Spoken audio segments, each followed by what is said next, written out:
Are you serious? Hello, welcome to another episode of How to Kill an Hour. My name is Marcus Bronzy. I'm Sean. This is the show where Sean and I scour the internet, have a little look at stuff that's going on that make us laugh, stuff that makes us cry, stuff that makes us further interested in the world of news, and stuff that makes us laugh a little bit more again. And we also talk about how we've been killing some time too, right, Sean? What's up, bro? I'm all good, bro. I mean, I don't want to well, I've done it already. I've ended the intro music I feel early. like there's something negative about to What's up? I just feel like I've got my alcoholic based rant Of the week. Why is it, right, whenever you try to stop doing something, opportunity arises in that area? Most specifically when it comes to eating well and drinking well, is in terms of not drinking booze. Is it to test me further? It is. I've said for a week now I'm not going to drink anything. Okay. I've been offered so many free drinks. Like free drinks upon free drinks. 1 second, Well, let me just get a little violin out. This guy. Humble brag.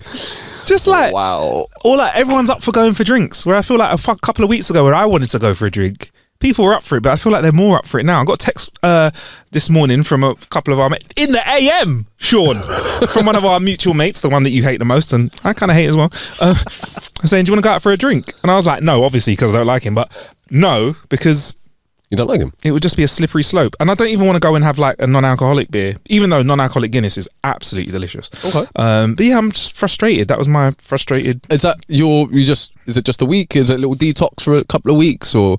I got some shoots coming up that are going to be in very boozy environments, and also let's look at the summer that we've got here in the world. We've got Euros In the world. in the world. We've got Euros. We've got Olympics. We've got a summer which is going to boast 50 days of rain, which I think is going to mean there's going to be an increased lot of indoor activities. And as lockdown showed me, when you're indoors, cheeky glass of wine in it. Cheeky glass of wine sometimes, cheeky boozy, bit of booze here. And yeah, man, I just feel like with those two, what other sporting events have we got? We've got Olympics, Euros, we've got something else as well. I think there's something else as well. But yeah, is there? I don't know. But yeah, man. So yeah, I just feel like it's going to be a boozy summer. So I'm trying to get ahead of the curve. And also, I've just put on a bit of weight, man. Just enjoying myself, food and drinks. You got to. You got to. But there's balance though, isn't there? There's balance. And as you know, in my fragile old man mentality, I'm trying to, pump the brakes. But you feel as if the world is testing your resolve more so because it knows. Yeah, knows what you're trying to do. I think it's plotting against me, mate. Knows what you're plotting trying against to do. me. Yeah. Q Sean going, do you know what? Should we go out for a few drinks? I'm like, oh man. Anyway, sorry, that was my rant of the week, Sean. But should we step onto our next part of the show where Sean and I check the internet for funnies and we share them with you. So time for our jokes Of the week. week. I got a bunch of them for you this week, Sean, as per usual. I like this one. I'm going to kick off. A daughter came up to her dad and asked, "What's gays?" He said, "People who are sexually or romantically attracted to one of their own sex." She then asked, "What's penetrating gays?" He said, "Can you read me the whole sentence?" She said, "He stared at me with a penetrating gaze." I love the English language. That's wonderful, isn't it? That's wonderful. Lovely bit of wordplay. We like that. We like that. We do. We like a bit of wordplay. Wordplay is our mate. A girlfriend and a boyfriend walked into the girlfriend's house, and the girlfriend said to her mum, "Mum, me and my boyfriend are going up to my room." She should have said my boyfriend and I, but we'll let it slide. The mum says, "Okay, honey." Sorry. Okay, honey. Okay, honey, you kids have fun. When they're up in the room, the mum hears, baby. Oh, the mum walks to the door, bangs on the door. "What the hell is going on?" The girl responds, "Mum, we're just having sex." The mum replies, "Oh, thank God. I thought you were listening to Justin Bieber." Big up Justin. I love that. Big up Justin. I like Justin. All right. It's a bit of a longer one. Let's not fuck this up, Marcus. Come on. Sorry, you heard me say that, didn't you? I believe in you. A philosopher, a mathematician, and an idiot were out riding in a car when it crashed into a tree. Before anyone knows it, the three men found themselves standing at the pearly gates of heaven, where St. Peter and the devil were standing nearby. "Gentlemen," the devil said, "due to the fact that heaven is now overcrowded, St. Peter has agreed to limit the number of people entering heaven. If anyone can ask me a question which I cannot answer or do not know the answer to, then you're worthy enough to go to heaven. If not, then you'll come with me to hell." The philosopher stepped up and said, "Okay, give me the most comprehensive report on Socrates' teaching." With a snap of his finger, a stack of paper appeared next to the devil. The philosopher read it and concluded it was correct. "Then go to hell!" With another snap of his finger, the philosopher disappeared. The mathematician asked, "Give me the most complicated formula ever theorized." With a snap of his finger, a stack of paper appeared next to the devil. The mathematician read it and reluctantly agreed it was correct. "Then go to hell!" And with another snap of his finger, the mathematician disappeared too. The idiot then stepped forward and said, "Bring me a chair." The devil brought forward a chair. "Drill 7 holes on the seat." The devil did just that. The idiot then sat on the chair and let out a really loud and long fart. Standing up, he said, "Which hole did the fart come from?" The devil inspected the seat and said, "The third hole from the right." "Wrong," said the idiot. "It came from my arsehole." The idiot went to heaven. I did not see that comment. Random as fuck. When I was reading it, I was like, I don't know where this is going. It's a fart joke though, the best kind of joke. A random fart joke, I think. Yeah. A young Arab boy asks his dad, "What are you wearing on your head?" The father replies, "Why, my son? I'm going to apologize in advance because if I mispronounce any of the names of these clothing items, putting out there. Okay. A young Arab boy asks his dad, "What are you wearing on your head?" The father says, "Why, my son, it is a chichi.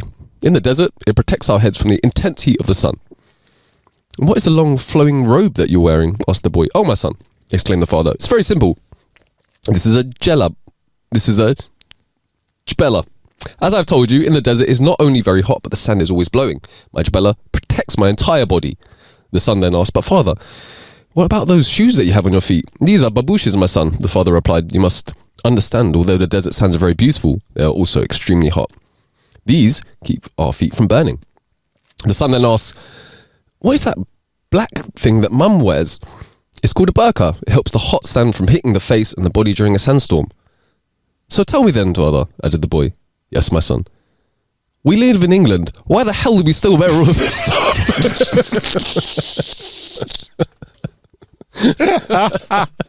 Oh, I love that, man. Absolutely love that. Oh, man. I can't lie, man. I've put on like Nigerian stuff as well, Agbada and stuff, and it's lovely when you're over there, yeah. And then over here, when I'm going to a function, I'm like, why are we wearing this, bro? Like, even in spring, yeah, there's a bit too much breeze going around here.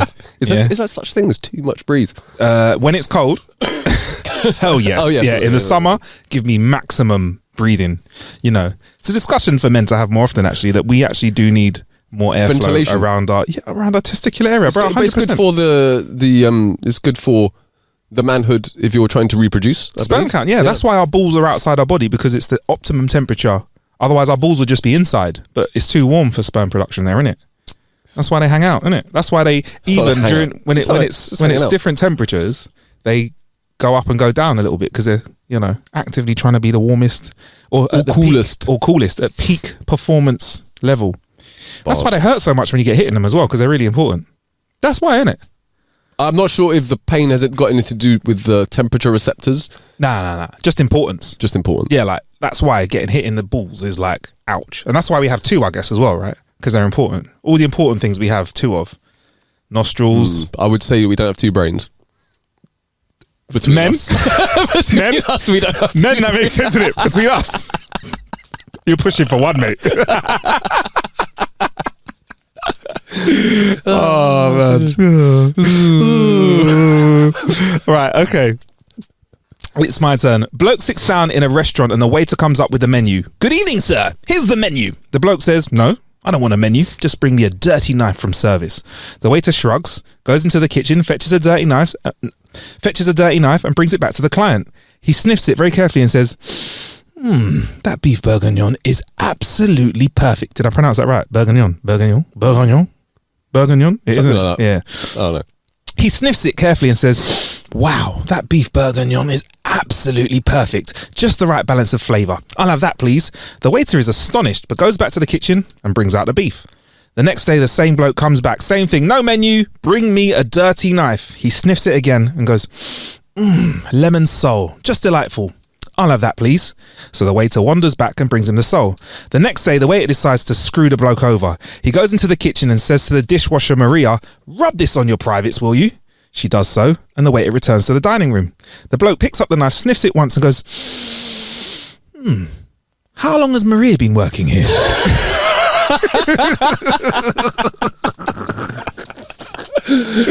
In my brain, the funniest part of this was just like the random waiter going, excuse me, do you mind just grabbing a knife and just rubbing it on your knife? Maria's like, again? She's like, yeah, sure. Yeah, all right, no yeah. worries. Just here you go. All right, what all is this? What is this for? It's a knife bit. There you go. Oh, man. All right. I'm going to try not to butcher this. A madam opened the door to a brothel in Miami and saw a rather dignified, well-dressed, good-looking man in his late 40s or early 50s. May I help you, sir? She asked. The man replied, I want to see Valerie. Sir, Valerie is one of our most expensive ladies. Perhaps you should prefer someone else, said the madam. He replied, no, I must see Valerie. Valerie appears, announced to the man she charges $10,000 per visit. Okay. Without hesitation, the man pulled out $10,000, gave it to Valerie. They went upstairs. After an hour, the man calmly left. The next night, the man appeared again, once more demanding to see Valerie. Return custom. Valerie explained that no one had ever come back 2 nights in a row as she was too expensive. There are no discounts. The price is still $10,000. Again, the man pulled out the money, gave it to Valerie. They went upstairs. After an hour, he left. The following night, the man was there yet again, and everyone was astounded that he had come for a 3rd consecutive night. But he met Valerie, and they went upstairs. During their session, Valerie said to the man, no one has ever been with me 3 nights in a row. Where are you from? The man replied, I'm from St. Louis. Really? She said, I have family in St. Louis. I know, the man said. Your sister died and I'm her lawyer. She asked me to give you a £30,000 inheritance. All dollars. Dollars. It'd be dollars, isn't it? Leave that in and people are like, oh, well, actually. That's a good one. I like that. All right. Here's on my... All right. Here we go. Oh, it's a big sigh already. What? A blonde is driving to see their mum when suddenly their car breaks down in the middle of nowhere. They see a single house in the distance, and walk to it, knock on the door to ask for help. A big guy opens the door. What seems to be the issue? I don't get too many visitors, especially not pretty ones like you. Blonde, my car broke down. I'm on the way to see my mum. I was hoping to call her to pick me up. Can I please use your phone? Guy, sure, but I'm going to need something in return. Blonde, sure, okay. Guy, come in. The blonde follows him to the living room. Guy, get down on your knees. The blonde does as directed. The guy unzips his pants and whips out his cock. The blonde is confused and keeps staring at his cock. Guy, what are you waiting for? You know what to do. The blonde holds his cock and brings it to their mouth, close, almost touching it, and then says, hello? Mum.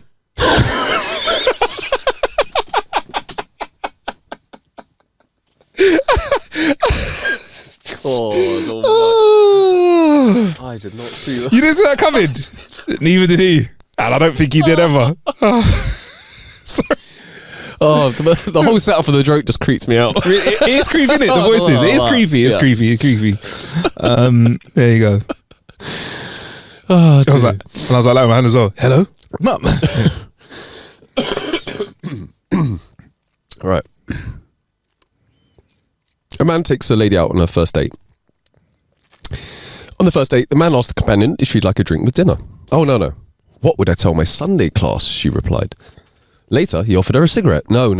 What would I tell my Sunday school class? She said again. On the drive home, he saw a motel. Figuring he had nothing to lose until shoot his shot, he asked if she wanted to stop in there. Okay, she replied. Astounded, he asked, what would you tell your Sunday school class? The same thing I always tell them. You don't have to drink or smoke to have a good time. Never judge a book by its cover, you know? Oh, I like it. That is a good joke. I gave you a boring version of that joke, which is really long, and I think that one cut all of the fat out of it and just made it into a proper joke. The one I gave you were like, yeah, that's kind of funny still. What was that one? All right. Not okay. done on purpose. Not done on purpose. No, it's all right. You made it better. All right. Okay. Last one for you, right? Two middle-aged women are arguing over the last seat on a bus. It gets really heated and they're about to come to blows. The driver stops the bus and says, "Hey, you two, stop fighting. Give the seat to the oldest one. Respect for elders." The women look at each other. The seat still remains empty.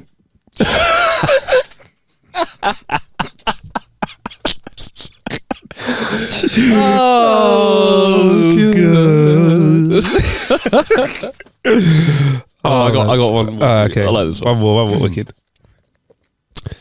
A mother and father take their son to the circus. When his father left to buy some food, the boy asked, "Mum, what's that long thing on the elephant?" "Oh, that's the elephant's trunk, dear," she replied. "No, Mum, down underneath." His mother blushed and said, "Oh, that's nothing." The father returned and the mother went off to get soda. As soon as she left, the boy repeated the question. The father took a good look and explained, "That's the elephant's penis, son." "Dad, how come when I asked Mum, she said it was nothing?"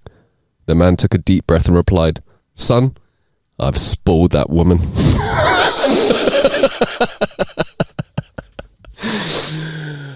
I thought that. Wow. Spicy. Oh, man. All right. Well, there you go. That was Sean and I's jokes Of the week. There we go. Seamless. There we go. Now, on to our next part of the show, which is where we have our little killer bit, where we talks about how we've been killing some time. How you been Indeed. killing some time, Shawnee boy? I went to the cinema the other day and I watched the film called Twilight. I keep forgetting the name. I don't know why this title was not sticking in my head. It's called Twilight of the Warriors.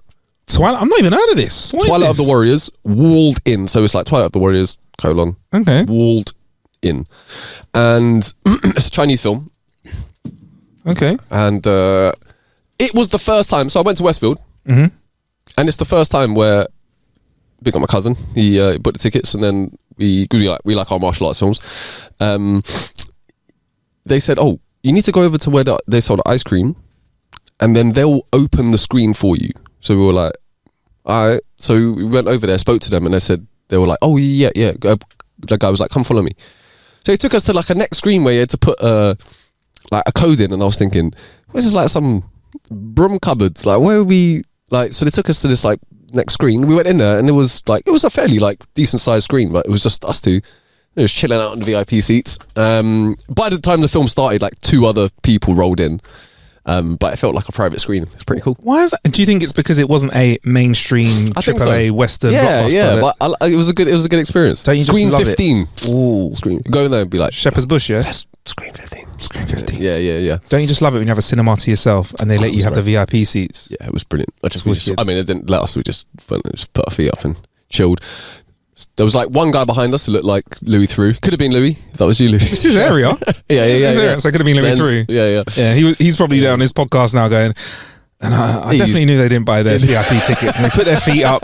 They're all noisy, talking all over the film. Yeah.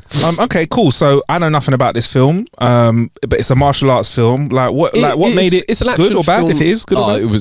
I enjoyed it. A good action film. So a little bit of background. It is about the walled city of Kowloon in Hong Kong. Mm-hmm. So up until I think it was 1993, it was owned by the British. Mm-hmm. It has a little bit of a feel in the film of like, do you remember Judge Dredd, the remake? Dredd, yes, I Dredd. do know it. Yeah. With the drug, and I can't remember the name of the drug. The Slow-mo. It's called. was Slow-mo. it? Yeah. The building, it has that kind of walled feel in it. Nice. Really good action. Yeah, I think all in. I mean, it's got like Sammo Hung in it. It's got a good cast, but just a lot of fun. Really good story. Like it's based on a comic. I don't know how. Like my cousin told me that he's into his comics and all that kind of stuff. Well, I don't really know much. I don't really know much about comics. I don't know how loosely or closely based it is on the comic, but definitely worth a watch though. Okay. Like, and also I would say a good one to watch in the cinema for the fights, the fight scenes, and also the ambience and the sound as well. Okay. And the sound as well. So if you get a chance, man, you get a chance to What I like about Dread, and this might have it, is that obviously in this day and age you can, and obviously like we've got high budgets in both like Western cinema and in Asian cinema as well, like all over, right? Is you can have anything anywhere, space, Mars, another dimension. So when they create small areas for films, I feel like that's when creativity happens. Like we spoke about Dread, Bullet Train. You can have a really good Snakes on a Plane, which I've not seen, but I don't think that's as good as the previous two. But like I feel like when you have a confined space, it enables you to be more creative within it with the story. Do you know what I mean? Interesting. Like, I think it creates a challenge. Do you know what I mean? It's like if you say to somebody like, say some words, they're like, what? Whereas if you say, what did you have for breakfast?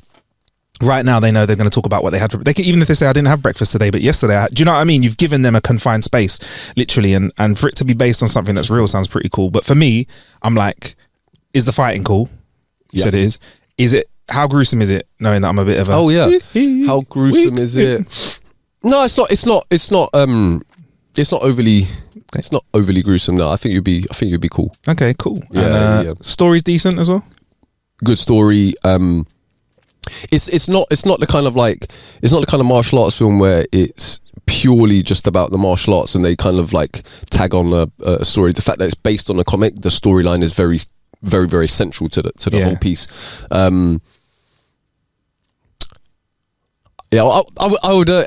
would be interested to see if you watched it, and because like not obviously, but that's more my bag when it comes to. I'm a fan. Well, I'll definitely give it a squeeze. Maybe not more. Maybe at the cinema if they're still in that lovely little room. But I've kind of been getting into a bit of martial arts stuff. But again, because my knowledge is very low, I don't know how good it is. But for me, it's an entertaining watch. It's Brother's Son I've been watching. Yes.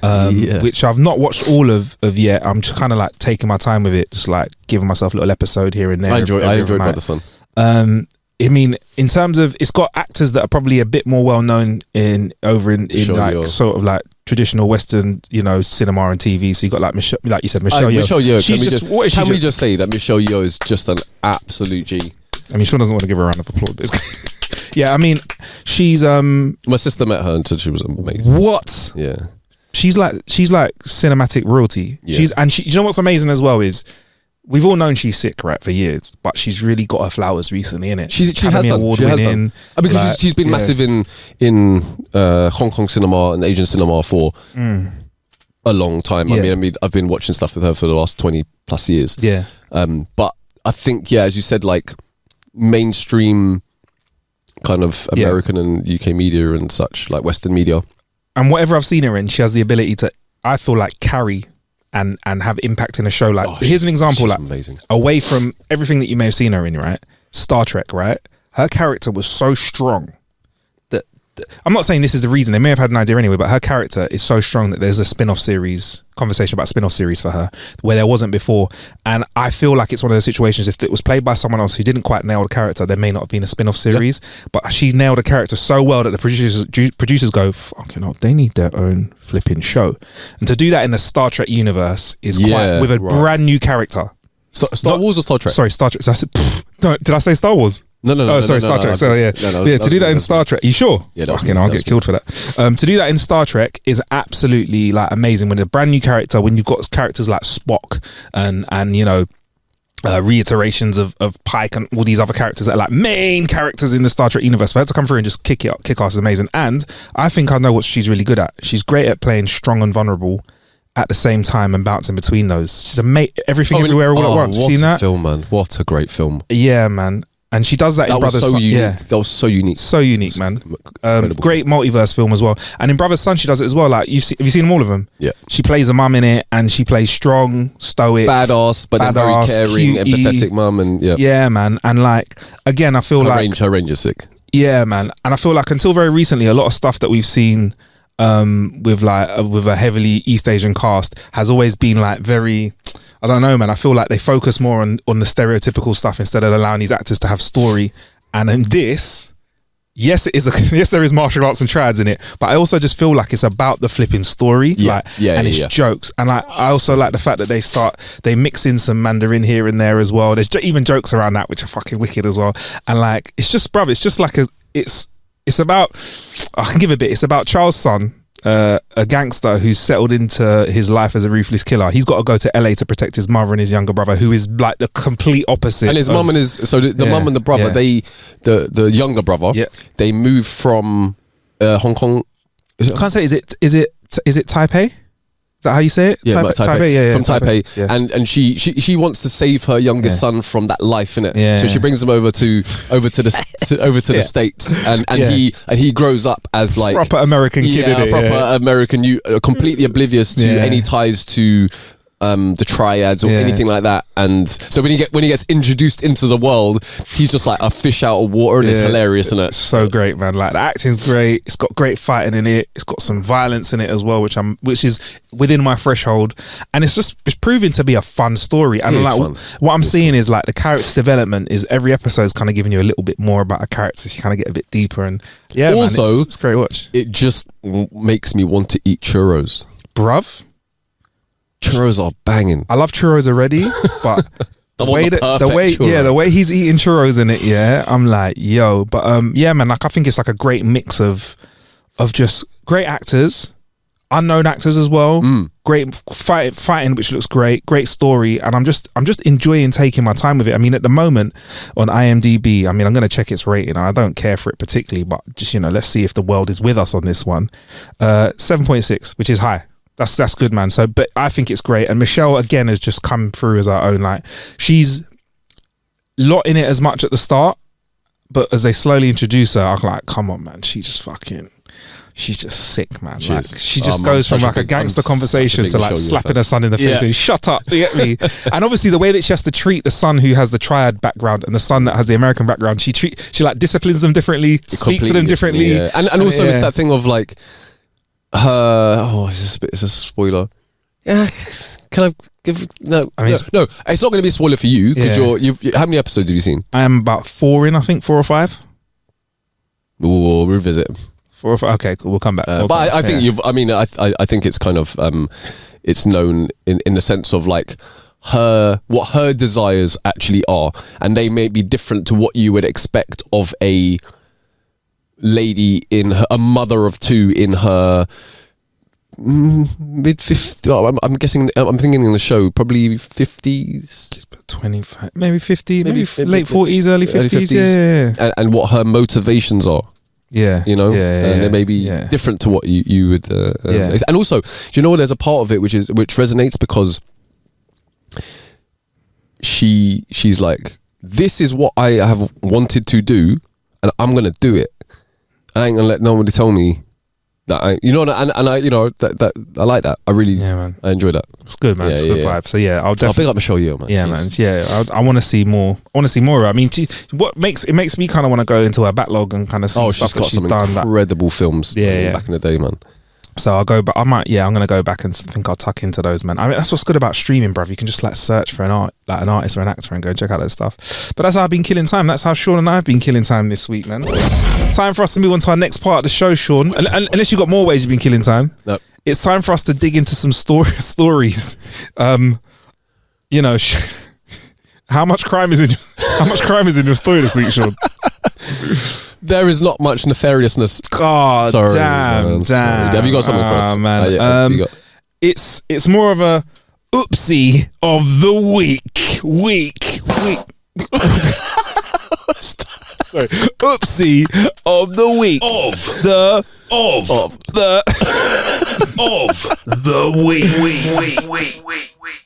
So, remember a few episodes back ago, a morgue got 2 bodies confused and told the wrong family that their kid was dead. Oh, yes. It's an update. Someone has managed to do a bigger whoopsie than that. That'd be a good sound effect to have. Whoopsie. They've done a bigger whoopsie than that, right? Is that a Mortal Kombat one? Yeah. Funeral home staff realise that a dead woman is actually still breathing. That's right, Sean. A woman has been declared dead and moved to a funeral home. A woman declared dead and moved to a funeral home shocked staff when they saw she was still alive. That's right. Constance Glance, 74, is thought to have died in a hospice in Nebraska earlier that morning. She was transferred and an undertaker was preparing her body for a funeral when they noticed she was still breathing. Emergency workers gave her CPR and she was taken to hospital where her condition has not been made public, probably because somebody else doesn't want to get it wrong. Bro? Wait, hold on. If somebody is breathing, why would you need to give them CPR? So maybe this is just my lack of understanding of the human body. But if you notice that somebody's breathing, why and the heart is beating, why would you perform CPR on them? Yeah. Do you perform CPR if they're breathing normally? Place them in the recovery position. So maybe if they're not breathing normally, start CPR. Okay, so maybe it was in a regular heartbeat or something like that. Okay, interesting. Regular breaths, like instead of she was going, or maybe just.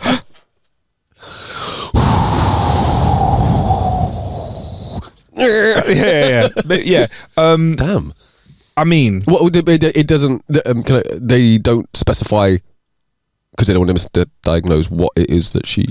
I think if this case came into me, I'm not making any public announcements until I'm 100% sure I know what is going on, because somebody is fucked up here. So you don't want to fuck up on the fuck up. You want to make sure that you say everything's correct. I mean, for starters, for an old person to be breathing so lightly that they think they're dead. I mean, was someone in a rush where they're like, right, is everyone all right? Constance? Nah, she's dead. Let's clear. 1 second, no, she's gone. Yeah. Right, guys. Yeah. Let's go. Wrap up. Did they not even lick their finger and hold it under their nose to see if there's any breathing or anything like that? That is mad, bro. You can't be caught slipping at all. You've got to be alert at that hospice. The Lancaster County Chief Deputy Ben Hoochin said it's a very unusual case. I've been doing this for 31 years and nothing like this has ever gotten to this point before. Oh, so maybe they thought they were dead, and just as they were bringing them out of the hospice, hey, they're alive. Or maybe like on the way there, but no one has made it fully to the funeral home before finding out they're alive. This just triggered something in my mind. Did you tell us a thing about where they used to bury people and they used to put a rope inside the thing so that if they woke up they could... Remember, like, hung a bell on? Yeah. Do you remember, like, hung a bell on a tree, something like that, and then touch it to their toe or their hand or something like that, and then if they somehow were like, guys, I'm still alive, they would just like pull, and then someone would come and like dig them out. I feel like if there was a meeting and they were like, how do we stop this happening again? And you came with that, Sean. That is something that could have been shunned in the past, but could be something that could save lives in the future, innit? I'm just saying, sometimes it's not about high tech, is it? We don't need a high tech ultra scan, of the ground. We just need a little wireless doorbell that they press, and then you're like, there we go. I like the string even better. The string's good. Could have been some cups. Yeah, whatever. Hello. Yeah, but yeah, we've not been able to find any criminal intent by the nursing home, but investigation is ongoing. I'm not being funny, but I think the nursing home might have to close this time around for a little while. Unless we have to check on this lady's insurance. They just happen to like move her life insurance over to them. Oh, she's deaf. Is she dead? Oh, she's definitely dead. She's 100% definitely dead. Yeah. She didn't even want any food this morning. She was dead quiet. Yeah. Do you know what I mean? And dead quiet is a form of dead. So let's get her out. The woman had been receiving end of life care at hospice and was declared dead at 9:44 a.m. and moved. She was in like palliative care or something. Yeah, palliative care. Which I get it, but I mean, let's not rush the process here. Like someone, you got to make sure. Mavis like, morning, Mavis. I think she's gone. No response. Right, next one. It's shocking, bro. Jump into conclusions, but you get me. It's like imagine that, like us two, like in the same sort of position. When we're older, we're like, bro, you got to stay alert out here because otherwise they're gonna yank you. Morning, Sean. Morning. Yeah. What's that? You sure you're with us, Sean? Yeah, I'm here. I can't hear you. Maybe Sean's... I don't know, man. It's common practice for a coroner to be called in order to officially confirm death before a body is released. However, in this case, it was not deemed necessary as the hospice patient, as with the patient, death was anticipated. So they're like, no need to call the coroner because she's definitely so close to death, she's dead. Were they like checking in? Mavis, you still alive? Oh, she's still alive. All right, she's still alive. Just you still with us? Still with us? Yeah. Man, old people take time to do stuff. Sometimes old people take time to answer, get up, move around. You know what I mean? It's normal for them, bro. They're opening the door every morning, being like, "We fucking need that bed. We need that bed. Come on, man. We've got someone in there, and they've at least got 20 years on the clock. Yeah, get them in, bruv. Get her in. Constance, like she's almost going. Chief Deputy Hoochin said the mistake was made when they. How is Oh this my Hoochin God. spelled? Houchin. Houchin. Houchin. Chief Deputy Houchin said the mistake was realised when an employee was placing her onto a table to start the process of readying her remains. And she's like slapping him. Excuse me, young man. Where are you This taking table's me? very cold. Wow. Where's my pills? Yeah. I'm not sure the nursing home and everybody's going to be taking a look into. Oh, I'm sure that the nursing home and everybody's going to be taking a look into what happened. I'm sure they'll look and see if new protocols need to be made and if they aren't followed. Well, and if they're all followed, I'm not being funny, but the one thing you don't want to mess up when you're in a nursing home is presuming. Well, not the one thing. One of many things is presuming that someone is dead when they're not, because that is fucking cold, man. Oh yeah, I'm gonna say that I reckon the protocols are probably okay. I'm going to say that someone probably didn't follow them to a T. Yeah. I'll put it out there. Yeah, We man. can't blame it on the protocols. Nobody gets fired. I mean, I think you got to find work. I mean, you can't, bro. Like the whole point of the place is you guide somebody down a nice pathway, as nice as you can to their death. You don't rush them to it, bruv. Yeah. Oh, You don't also, go, man, are you seeing anyone with? Are you seeing anyone in a big black hoodie standing by you? Are you seeing anyone? No. No. So You anyone might be saying holding a scythe? scythe? Yeah, Yeah, you scythe know what in I there. mean? Have they got a skeleton hand? Yeah. You don't do. Well, if you see them, welcome them in. They're a right laugh. Give them a loving embrace. Can I just say, man, being buried alive has up there with like drowning and Burnt alive, innit? burnt alive. Because it's suffocate. Ending up alone Yeah. when you're old, also Yeah. horrible thought. But Yeah. just imagine that. Drowning, even burnt, when I see, yeah. I see it in films and stuff where someone's like buried alive, and I'm just like, It's a horrible way to go. It's a horrible way to go. God. Almost the longer that you're down there hammering away and realizing that you're not like 7 foot under, you can't push that dirt up. You know, you see You films can't. where like people like, If only make there their was way a out. string and a bell. Trust me, a little stringer bell. Shout out to Idris Elba. Stringer bell. A little stringer bell in the mix, and we'd be all good. Yeah, man. Anyway, Sean, that is my little bit of. I mean, it is a crime of sorts, but that is my story of the week that I got for you, bruv. Which is Thank you, bro. someone not being dead, which is a bit of a fuck up. I Someone couldn't not believe- being dead is a good story. Yeah, I guess so. But being presumed dead. Depends But how you- I can't. I mean, I've said it before. I don't think anything worse can happen when it comes to healthcare, and I think the news is going to prove us wrong in a few weeks because we've had wrong person dead, presumed dead, or the wrong person declared dead, and now we've had somebody being declared dead who isn't dead. I don't know how it gets any worse. What is next? Kill somebody intentionally I don't know, to make sure their paperwork's right. Oh, it says that they're dead, but they're alive. Oh, you know what it is. There's a quick fix for that. Yeah, you're like, I don't know. She's like, and you're like, well, that doesn't lie. Just lean on that pillow. Yeah. Oh. Right. I mean, do you want to? Yeah, I'm ready for you, bro. Ready for a story. Is it an of the week? I don't even know where this comes. Culinary taste changer. Of the week. Okay. Right, this tickled me. Electric spoon that makes food taste saltier goes on sale in Japan. So potentially you can remove some of the MSG Yeah. What? and keep all the flavour in. Sean, look, I'm sorry, bruv. You started off that with a massive disrespect. Can we just clarify that salt and MSG are two different powers right there? They are, Is it an MSG But- spoon? but Yeah. it's the flavour enhancement. It is. If there was an MSG spoon though, but let's not get ahead of No, ourselves. but we're talking. It tastes saltier. Mm-hmm. Tastes saltier. Not hasn't got to do anything with salt. It's an What, with MSG? It's an umami. For me, it's umami. Salt is saltier. Umami. Uvavo. What's that from? Shooting Stars. Yeah. Anyway, I just got unagi in my head. unagi. Right. So, a salt spoon. Please, Sean. So- Continue. Okay. The electric salt spoon works by passing a weak electric current through the tip of the device to concentrate sodium ion molecules on the tongue. Wow. I know, right? A battery operated spoon that makes food taste saltier has gone on sale. Now, right, Sean. Can we see an image of this? I mean, I can try and draw up an image. Right. So It let's have looks a look. like the mixture between a pregnancy test and a Yeah. spoon. Okay, cool. All right. That's the all right. bonus. Okay. All right. Now, Or electric toothbrush and a spoon. I'm curious, Sean, how does it work with, this is what I'm curious about, is if it activates the sodium blah blah blah, do I have to have the spoon touching my tongue to get the salt, or do you think that it's one of those ones where it activates the saltiness of the food? Do I need to have the spoon in my mouth to enjoy this saltiness? I believe so, yes.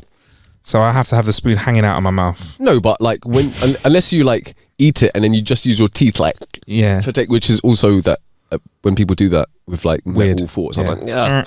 I don't know if I like lick and caress the bottom of a spoon when I eat with it though. Get involved, bro. What's wrong with you? You ain't enjoying your food. You ain't enjoying your food. Call yourself a foodie, honestly. So the spoon, which is made out of plastic and metal, is aimed at people struggling to reduce their salt intake. Okay. But this is a win. Struggling to. You should see them with their hand in a salt shaker.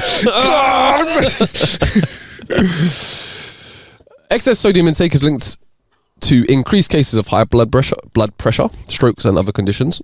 Because we know that sugar's the devil, but Yeah. salt is like It's the devil in a blue dress. devil in a blue dress. It's a devil in Never heard that disguise. before, but we like it. Yeah. So in Japan, adults consume on average about 10 grams of salt a day, double the health organization's recommended intake. I did not know It's that. like 2 teaspoons. That's a lot of salt. Yeah. So it magnifies the perceived saltiness of the food by 1.5 times, according to its Japanese maker, Kirin. Users can choose their preferred intensity from 4 different levels, said the company, which is moving more into healthcare from its traditional beer business. Oh wow, that's a jump. Yeah, right?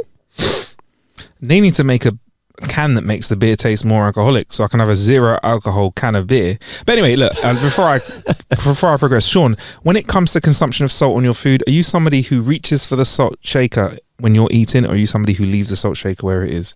Because I rarely add salt to my food. I don't do big up my nan, who's no longer with us, but we would sit at the table, and no matter what it was, she would get the salt, and she wouldn't Before tasting it? Yeah. It's Mad. to drive my mum nuts.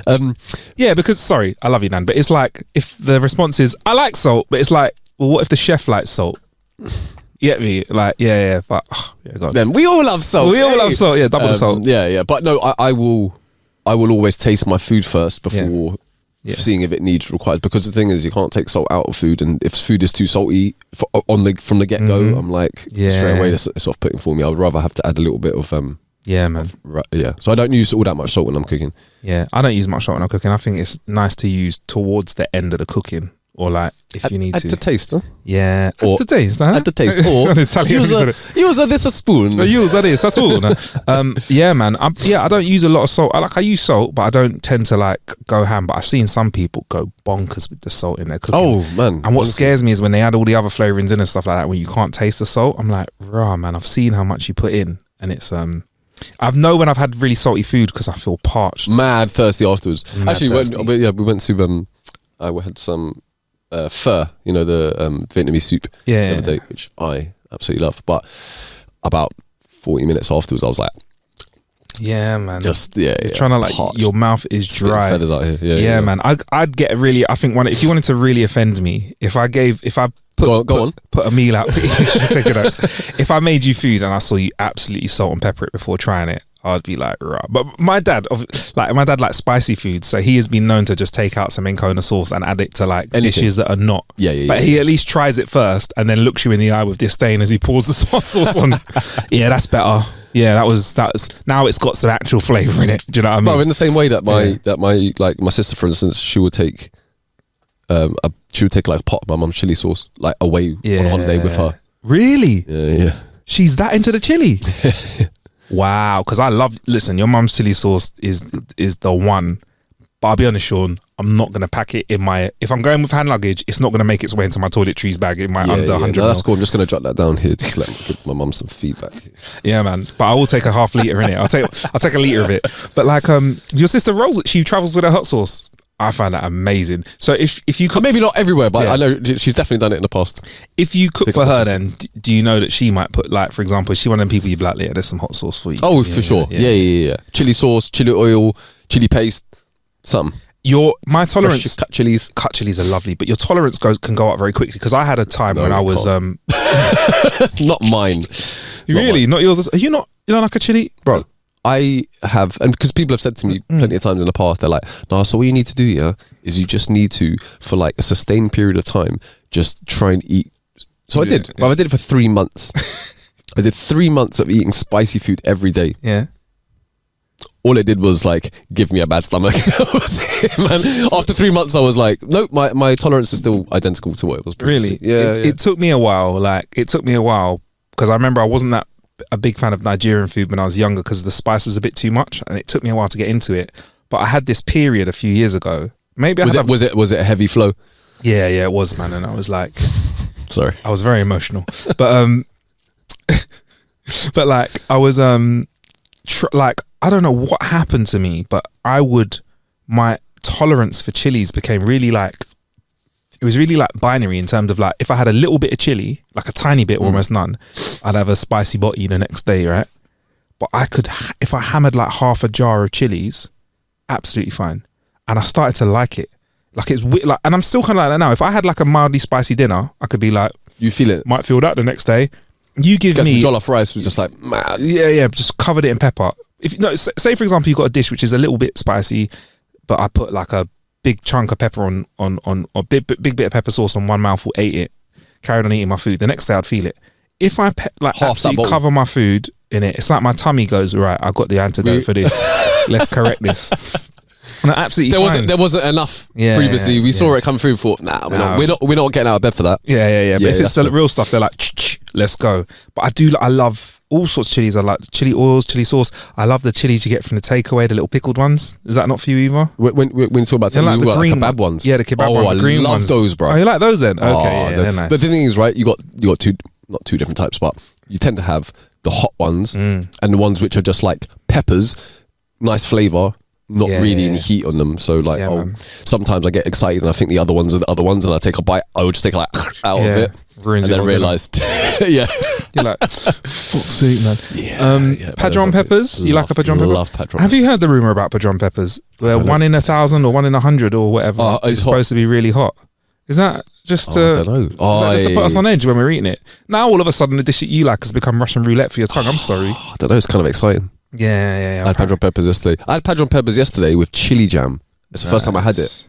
Nice. Banging. They are usually covered in like salt as well, though. Some nice rock salt. Yeah, rock salt. But you might have to reduce, or just a spoon.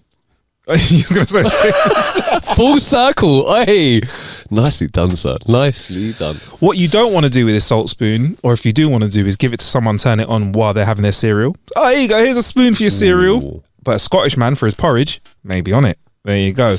Interesting. Yeah. Sean's taking notes. Interesting.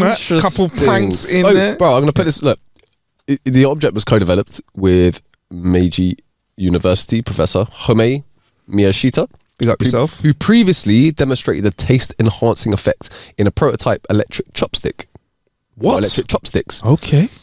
Using currents. And he won the IG Nobel Nutrition Prize last year for it. A Nobel Nutrition Prize? So there's a salty chopstick. Now that's a name for your episode. So there's a salty. Oh my god! So they the spoon markets for about 100 quid. Yeah. Yeah, and it's I mean I think it's a good product because especially if the country as a whole they're answering a question. They've figured out like. We need to lower the intake of our population as a whole.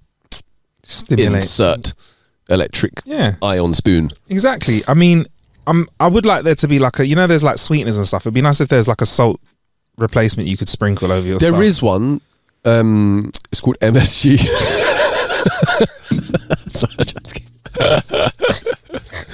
Developed in the wartime. I love that.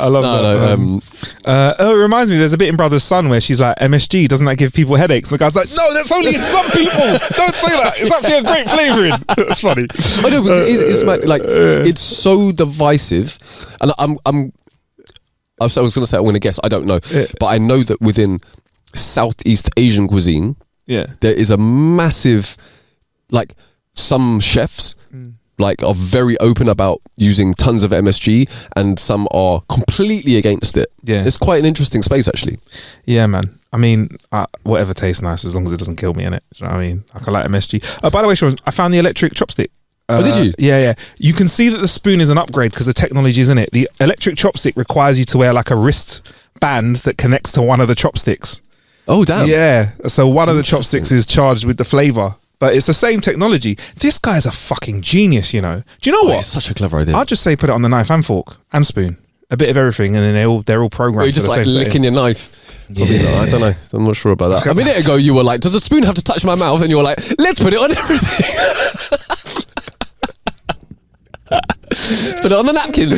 Yeah, man. Let's have a bread made out of this stuff. But yeah, man, I think that's. I want to give it a go. I want to have a go as well. It.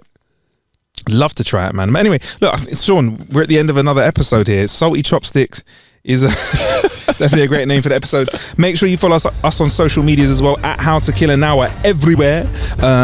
There's loads of people that are dropping jokes on us over socials as well, so feel free to do that over there. We're going to be reading out more of those. I'm at Marcus Bronzy on socials if you want to find me. Not as funny as How to Kill an Hour, obviously. Sean, where can we find you again? Nowhere yet, still. But we'll find him soon.